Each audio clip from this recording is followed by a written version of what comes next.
ನಿನ್ನೆ ಉತ್ತರ ಕನ್ನಡ ಜಿಲ್ಲೆಯ ಯಲ್ಲಾಪುರ ಪೊಲೀಸ್ ಠಾಣಾ ಸರಹದ್ನಲ್ಲಿ ರಂಜಿತಾ ಸಚಿನ್ ಕಾಟೆ ಅಂತ ಒಂದು ಲೇಡಿ ಆಕೆ ಮೇಲೆ ಅಸಾಲ್ಟ್ ಆಗಿತ್ತು. ಆಮೇಲೆ ಅಸಾಲ್ಟ್ ಆಗಿರೋ ಆಕೆನ ಶಿಫ್ಟ್ ಮಾಡುವಂತ ಸಂದರ್ಭದಲ್ಲಿ ಮಾರ್ಗ ಮಧ್ಯದಲ್ಲಿ ಆಕೆ ಅಸುನೀಗಿದ್ದಾಳೆ. ಕಿಮ್ಸ್ ಅಲ್ಲಿ ಬಾಡಿ ತಂದಿಟ್ಟಿದ್ರು. ಮತ್ತೀಗ ಇನ್ಕ್ವೆಸ್ಟ್ ಮತ್ತೆ ಪೋಸ್ಟ್ ಮಾರ್ಟಮ್ ಮಾಡ್ತಾ ಇದ್ದಾರೆ. ಇದು ಮುಗಿದ ತಕ್ಷಣ ಮತ್ತೆ ಯಲ್ಲಾಪುರಕ್ಕೆ ತಗೊಂಡು ಹೋಗುವಂತ ಕೆಲಸ ಮಾಡಲಾಗುತ್ತೆ.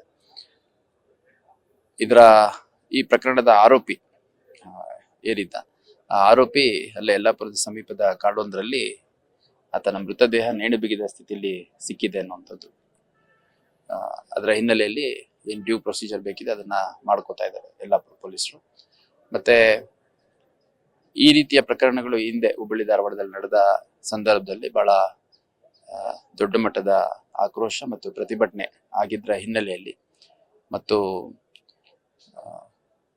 ಕಾನೂನು ಸುವ್ಯವಸ್ಥೆಯ ದೃಷ್ಟಿಯಿಂದ ಯಾವುದೇ ಅಹಿತಕರ ಘಟನೆ ನಡೀಬಾರ್ದು, ಸಾರ್ವಜನಿಕರಿಗಾಗ್ಲಿ ವಿದ್ಯಾರ್ಥಿಗಳಿಗಾಗ್ಲಿ ಯಾರಿಗೂ ತೊಂದರೆ ಆಗಬಾರ್ದು ಅನ್ನೋ ಕಾರಣಕ್ಕೆ ಸ್ವಲ್ಪ ಹೆಚ್ಚಿನ ಸಂಖ್ಯೆಯಲ್ಲಿ ಅಧಿಕಾರಿ ಸಿಬ್ಬಂದಿಗಳನ್ನು ಉಪಯೋಗಿಸಿ ಬಂದೋಬಸ್ತನ್ನು ಮಾಡ್ಕೊಂಡಿದ್ದೇವೆ. KSRP ಮತ್ತೆ ರಿಸರ್ವ್ ಫೋರ್ಸಸ್ ಎಲ್ಲ ತರಿಸ್ಕೊಂಡು ಒಂದು ಗಟ್ಟಿಯಾದಂತಹ ಬಂದೋಬಸ್ತ್ ಪ್ಲಾನ್ ಅನ್ನು ಮಾಡಿಕೊಂಡು ಈಗಾಗಲೇ ಅಧಿಕಾರಿ ಸಿಬ್ಬಂದಿಗಳು ನಿಯೋಜನೆ ಮಾಡಿದ್ದೇವೆ. ಪೋಸ್ಟ್ ಮಾರ್ಟಮ್ ಮುಗಿದ್ಮೇಲೆ ಇದನ್ನ ನಮ್ಮ ಬಾರ್ಡರ್ ಇಂದ ಧಾರವಾಡ ಮತ್ತೆ ಮುಂದುವರೆದು ಯಲ್ಲಾಪುರದ ಕಡೆ ಕಳಿಸ್ಕೊಡುವಂತ ಕೆಲಸ ಮಾಡಲಾಗುತ್ತೆ. ನಮ್ಮಲ್ಲಿ ನಮ್ಮ ಹುಬ್ಬಳ್ಳಿ ಧಾರವಾಡ ಕಮಿಷನರೇಟ್ ಅಧಿಕಾರಿ ಸಿಬ್ಬಂದಿಗಳು ಸೇರಿದಂತೆ KSRP CR ಎಲ್ಲ ಸೇರಿ ಸರಿಸುಮಾರು 1000 ಅಧಿಕಾರಿ ಸಿಬ್ಬಂದಿಗಳನ್ನ ನಿಯೋಜನೆ ಮಾಡಿದ್ದೇವೆ.